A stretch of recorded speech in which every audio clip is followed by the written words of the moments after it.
नमस्कार दोस्तों, स्वागत है आप सभी का हमारे चैनल पौराणिक लोक पर। जय श्री हरि विष्णु प्रभु श्री लक्ष्मी नारायण आप सभी पर सदैव ही अपनी कृपा बनाए रखें। मित्रों, आप सभी को पुण्य फलदायिनी देवशयनी एकादशी की हार्दिक शुभकामनाएं। 24 एकादशी तिथियों में से एक है देवशयनी एकादशी। इस एकादशी का व्रत केवल मृत्यु लोक ही नहीं बल्कि तीनों लोकों में अत्यंत ही प्रसिद्ध माना गया है।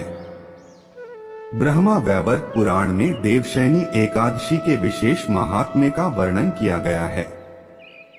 इसी एकादशी से चातुर्मास का आरंभ माना जाता है। इस अवधि में कोई भी शुभ कार्य जैसे विवाह आदि नहीं किया जाता। मान्यता है कि इस दिन से भगवान श्री हरि विष्णु माता लक्ष्मी के साथ क्षीर सागर में शयन करने के लिए चले जाते हैं और फिर 4 माह बाद उन्हें योग निद्रा से उठाया जाता है। उस दिन को देवोत्थानी एकादशी कहा जाता है और इस बीच के अंतराल को ही चातुर्मास कहा गया है। हमारे पुराणों में भी यह वर्णित है कि इस एकादशी का व्रत करने वाले व्यक्ति को जीवन में सदा ही सुख, समृद्धि और आनंद की प्राप्ति होती है। इसलिए मित्रों, अगर आप भी अपना एकादशी का व्रत सफल बनाना चाहते हैं तो इस दिन सच्चे भक्ति भाव से एकादशी का व्रत संपन्न करें और अंत में कथा का श्रवण अवश्य ही करें, क्योंकि बिना कथा श्रवण किए यह एकादशी का व्रत पूर्ण नहीं माना जाता है। तो चलिए मित्रों, प्रभु श्री लक्ष्मी नारायण जी के चरण कमलों का ध्यान करते हुए सुनते हैं देवशयनी एकादशी की अत्यंत ही सुंदर कथा। एक समय की बात है, धर्मराज युधिष्ठिर श्री कृष्ण से कहते हैं, हे कृष्ण, हे मुरली मनोहर, आप सर्वज्ञ है, आप सर्वज्ञाता है।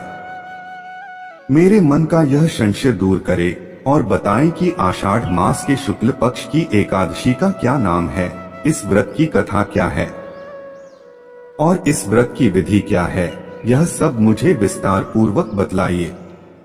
श्री कृष्ण कहने लगे, हे धर्मराज युधिष्ठिर, तुमने मनुष्य कल्याण के लिए बहुत ही उत्तम प्रश्न पूछा है। मैं आपको इस एकादशी व्रत का महात्म्य कहता हूँ, सो आप ध्यान पूर्वक सुने। आषाढ़ मास के शुक्ल पक्ष की एकादशी का नाम देवशयनी एकादशी है। इस एकादशी के दिन भक्तों को सुबह जल्दी उठकर दैनिक क्रिया आदि से निवृत्त होकर स्नान करना चाहिए। इसके बाद घर के मंदिर में धूप दीप प्रज्वलित करें और मेरे स्वरूप यानी कि भगवान विष्णु का गंगा जल से अभिषेक करें। भगवान विष्णु को पुष्प और तुलसी दल अर्पित करें, आरती करें, भगवान को भोग लगाएं और साथ ही माता लक्ष्मी की पूजा भी करें। अंत में कथा का श्रवण करें और द्वादशी के दिन भूखे जीव जंतुओं को भोजन आदि का दान करें और व्रत पारण करें। हे राजन, यह थी योगिनी एकादशी व्रत की पूजा विधि। अब मैं आपसे इस व्रत की कथा कहता हूँ। आप इस कथा को प्रसन्न चित्त होकर सुने और कथा को पूरा सुने, क्योंकि राजन, आधा अधूरा ज्ञान किसी काम का नहीं होता। धार्मिक मान्यताओं के अनुसार सतयुग में सूर्यवंश में मांधाता नाम का एक चक्रवर्ती राजा हुआ करते थे। राजा अत्यंत ही सत्यवादी, महान और प्रतापी थे। वह अपनी प्रजा का पुत्र की भांति पालन किया करते थे। उनके राज्य की प्रजा धन धान्य से, भोजन, वस्त्र आदि सभी चीजों से बहुत सुखी थी। उनके राज्य में आज तक कभी अकाल नहीं पड़ा था, किंतु भविष्य में क्या हो जाए यह कोई नहीं जानता। अतः वे भी इस बात से अनभिज्ञ थे कि उनके राज्य में शीघ्र ही भयंकर अकाल पड़ने वाला है। एक समय उस राजा के राज्य में 3 वर्ष तक वर्षा नहीं हुई और अकाल पड़ गया। इस अकाल से चारों ओर त्राहि मच गई। वर्षा के अभाव से अकाल के प्रभाव सभी प्रकार की फसलें नष्ट होने लगी। भोजन और पानी के अभाव से अब धीरे धीरे प्रजा मरने लगी थी। साथ ही धर्म पक्ष के कार्यों जैसे यज्ञ, हवन, पिंडदान, कथाव्रत आदि में भी कमी हो गई, क्योंकि जब मनुष्य पर मुसीबत पड़ी हो तो धार्मिक कार्यों में प्राणी की रुचि नहीं रह जाती है। राजा तो इस स्थिति को लेकर पहले से ही दुखी थे। एक दिन प्रजा ने राजा के पास जाकर अपनी वेदना की दुहाई दी और कहा कि हे राजन, आप हमारे पालन पोषण करता हो, आखिर हमने ऐसा कौन सा पाप कर्म किया है जिसका दंड हमें इस रूप में मिल रहा है। राजन, कोई ऐसा उपाय बताओ जिससे प्रजा का कष्ट दूर हो सके। राजा मानधाता कहने लगे कि आप लोग ठीक कह रहे हैं। वर्षा से ही अन्न उत्पन्न होता है और आप लोग वर्षा न होने से अत्यंत दुखी हो गए हैं। मैं आप लोगों के दुखों को समझता हूँ। ऐसा कहकर राजा कुछ सेना साथ लेकर वन की तरफ चल दिया। वह अनेक ऋषियों के आश्रम में भ्रमण करता हुआ अंत में ब्रह्मा जी के पुत्र अंगिरा ऋषि के आश्रम में पहुंचा। वहां राजा ने घोड़े से उतरकर उन्हें साष्टांग प्रणाम किया। ऋषिवर ने आशीर्वाद के उपरांत राजा से उनकी कुशलता पूछी और फिर जंगल में इस प्रकार से भटकने व अपने आश्रम में आने का प्रयोजन जानना चाहा। तब राजा ने हाथ जोड़कर कहा, महात्मन, सभी प्रकार से धर्म कार्यों का पालन करता हुआ भी मैं अपने राज्य में दुर्भिक्ष का दृश्य देख रहा हूँ। मेरे राज्य में अकाल पड़ गया है। इससे प्रजा अत्यंत दुखी है। राजा के पापों के प्रभाव से ही प्रजा को कष्ट होता है, ऐसा शास्त्रों में कहा है। जब मैं धर्मानुसार राज्य करता हूँ तो मेरे राज्य में अकाल कैसे पड़ गया? इसके कारण का पता मुझको अभी तक नहीं पता चला है। आखिर किस कारण से ऐसा हो रहा है, कृपया इसका समाधान करें। मैं आपके पास इसी संदेह को निवृत्त कराने के लिए आया हूँ। साथ ही प्रजा के कष्ट को दूर करने का कोई उपाय बताइए। इतनी बात सुनकर ऋषि कहने लगे कि हे राजन, यह सतयुग सब युगों में उत्तम है। इसमें धर्म के चारों चरण सम्मिलित हैं।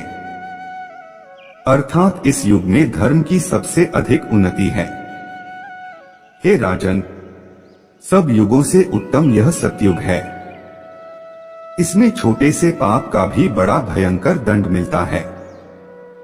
इस युग में लोग ब्रह्म की उपासना करते हैं और केवल ब्राह्मण ही तपस्या करने का अधिकार रख सकते हैं, परंतु आपके राज्य में एक शूद्र तपस्या कर रहा है। इसी दोष के कारण आपके राज्य में वर्षा नहीं हो रही है। इसलिए यदि आप प्रजा का भला चाहते हो तो उस शूद्र का वध कर दो। जब तक वह काल को प्राप्त नहीं होगा तब तक यह दुर्भिक्ष शांत नहीं होगा। दुर्भिक्ष की शांति उसे मारने से ही संभव है। किंतु राजा का हृदय एक शूद्र तपस्वी का शमन करने को तैयार नहीं हुआ। इस पर राजा कहने लगा कि महाराज, मैं उस निरपराध तपस्या करने वाले शूद्र को किस तरह मार सकता हूँ? आप इस दोष से छूटने का कोई दूसरा उपाय बताइए। तब ऋषि कहने लगे कि हे राजन, यदि तुम अन्य उपाय जानना चाहते हो तो सुनो। आषाढ़ मास के शुक्ल पक्ष की देवशयनी नाम की एकादशी का विधि पूर्वक व्रत करो। व्रत के प्रभाव से तुम्हारे राज्य में वर्षा होगी और प्रजा सुख प्राप्त करेगी, क्योंकि इस एकादशी का व्रत सब सिद्धियों को देने वाला है और समस्त उपद्रवों को नाश करने वाला है। इस एकादशी का व्रत तुम प्रजा, सेवक तथा मंत्रियों सहित करो। राजा अपने राज्य की राजधानी लौट आए और चारों वर्णों सहित पद्मा एकादशी का विधि पूर्वक व्रत किया। व्रत के प्रभाव से उनके राज्य में मूसलधार वर्षा हुई और पूरा राज्य धन धान्य से परिपूर्ण हो गया।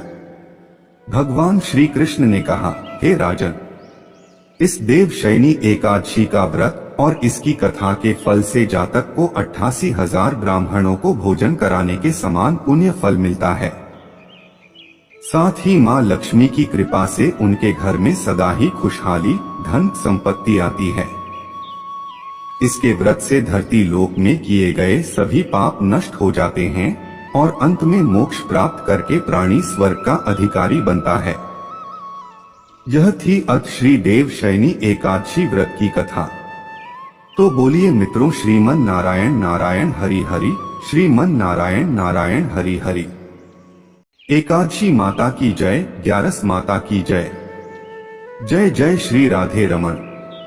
अब चलिए प्रभु लक्ष्मी नारायण जी के चरण कमलों का ध्यान करते हुए देवशयनी एकादशी पर सुनते हैं।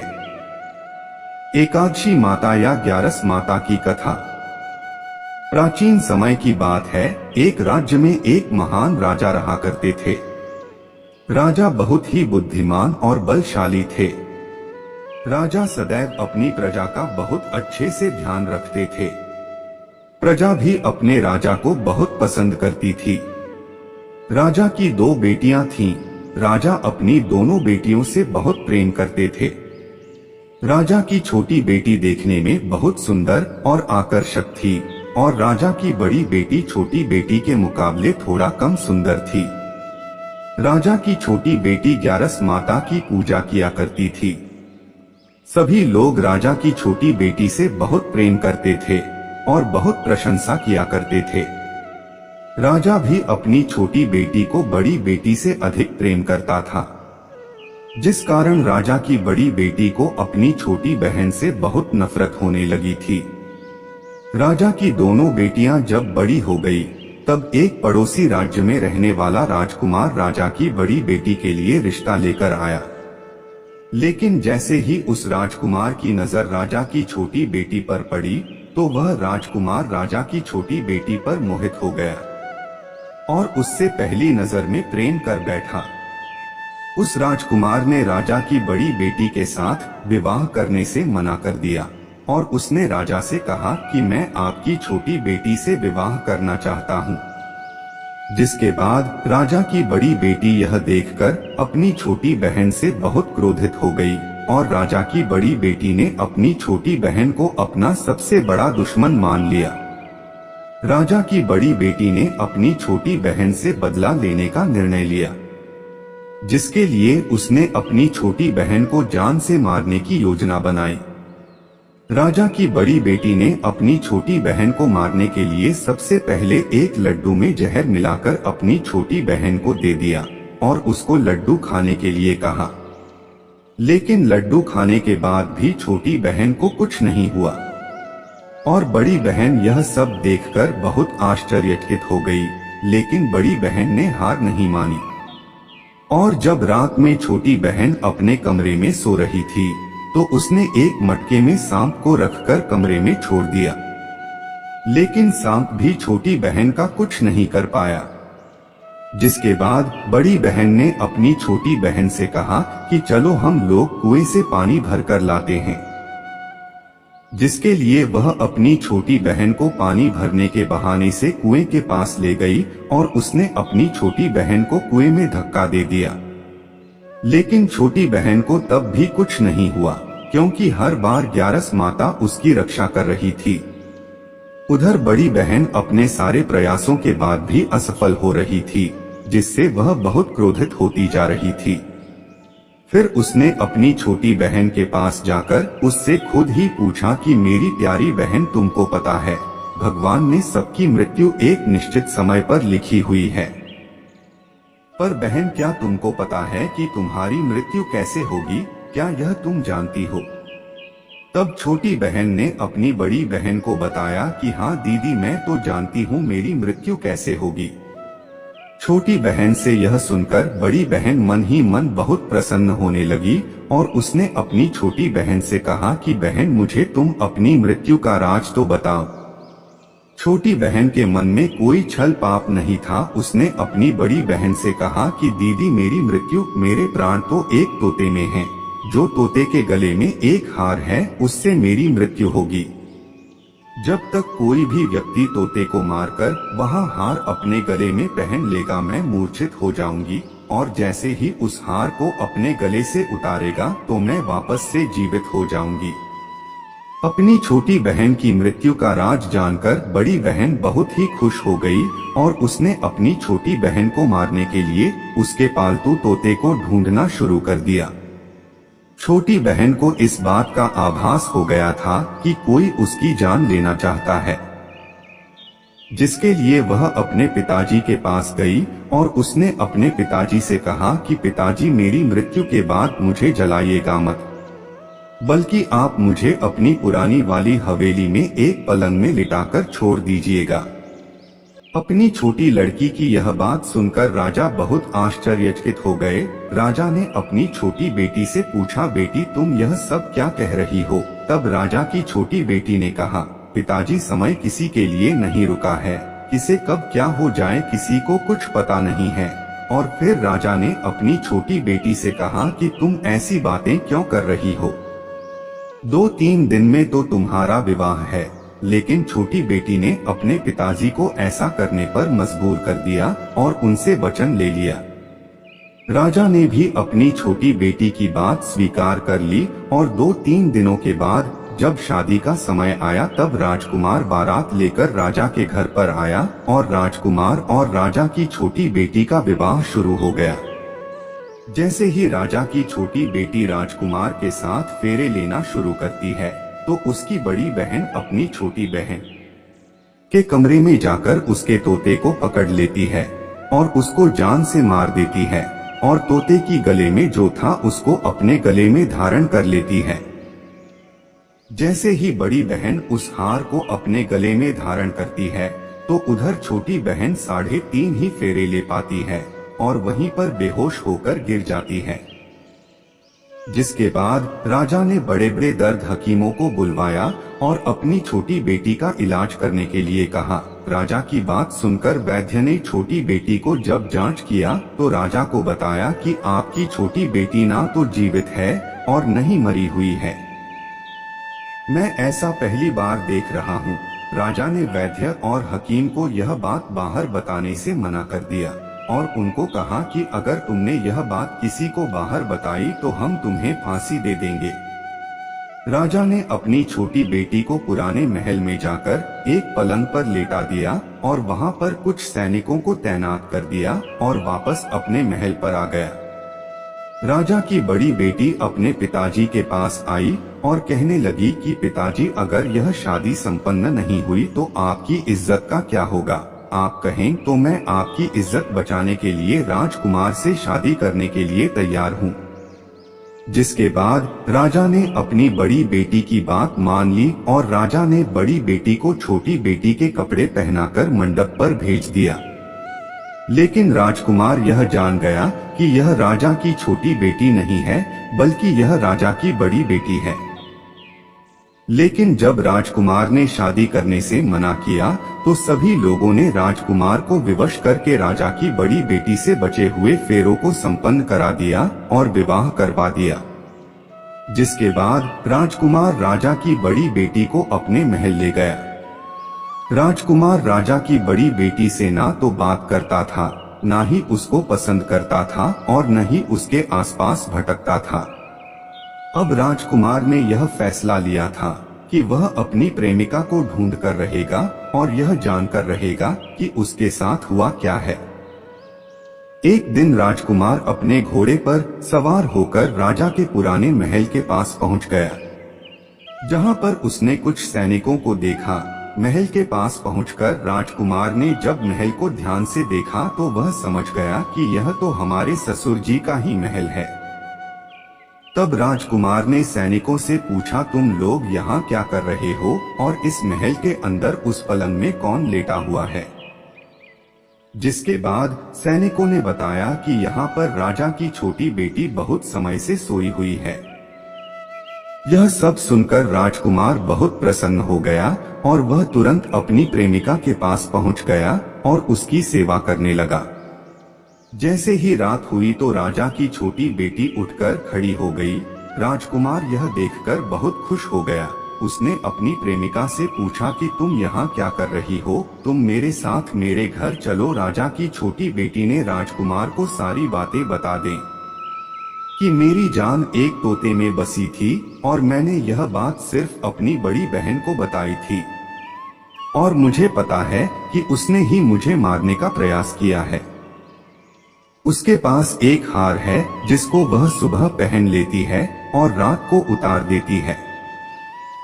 जब तक वह हार को पहन कर रहती है तब तक मैं मूर्छित रहती हूँ और जैसे ही वह इस हार को उतार देती है तो मैं जीवित हो जाती हूँ।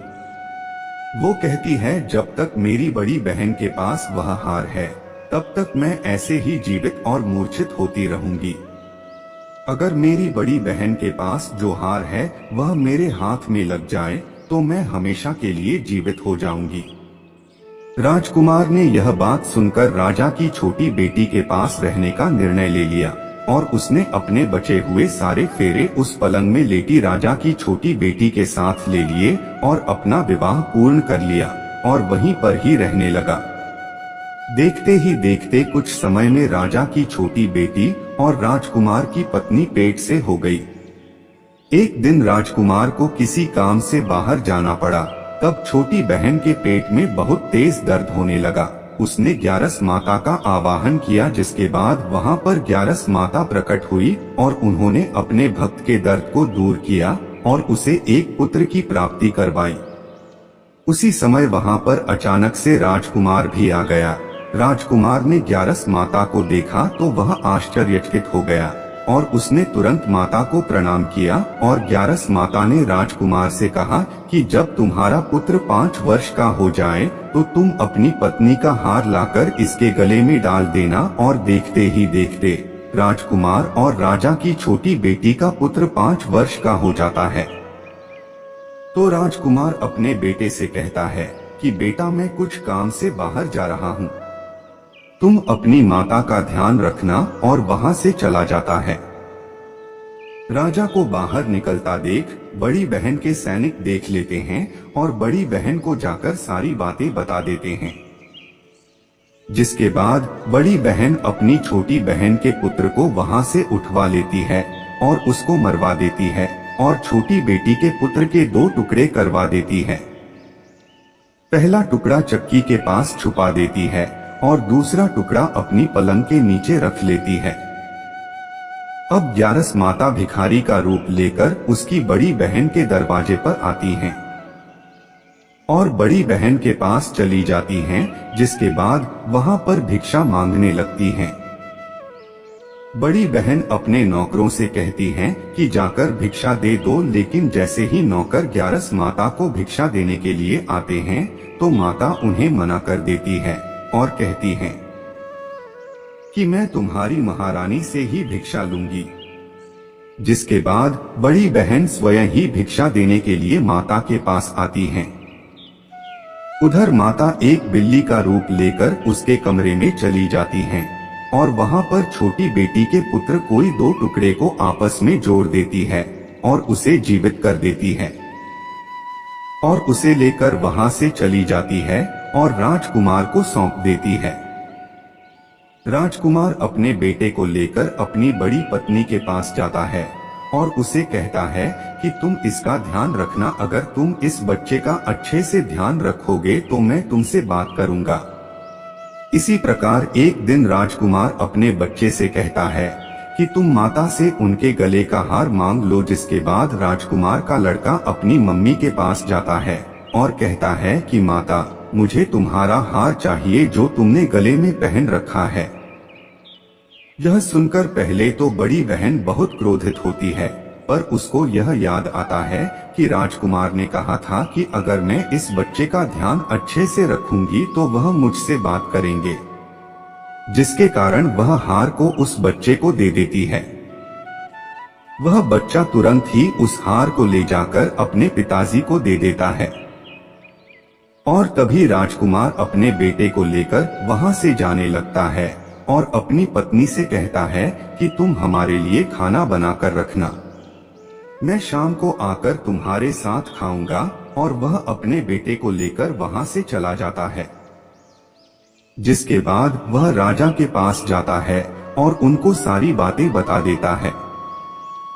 राजा अपनी बड़ी बेटी की यह कटुकर्म सुनकर बहुत क्रोधित होते हैं और उसे सजा सुनाता है और अपनी परवरिश पर ही दोष देने लगते हैं और राजकुमार को अपनी छोटी बेटी के साथ रहने के लिए आदेश देते हैं। यह थी ग्यारस माता की पहली कथा। तो प्रेम से बोलिए एकादशी माता की जय, ग्यारस माता की जय। अब चलिए सुनते हैं दूसरी कथा।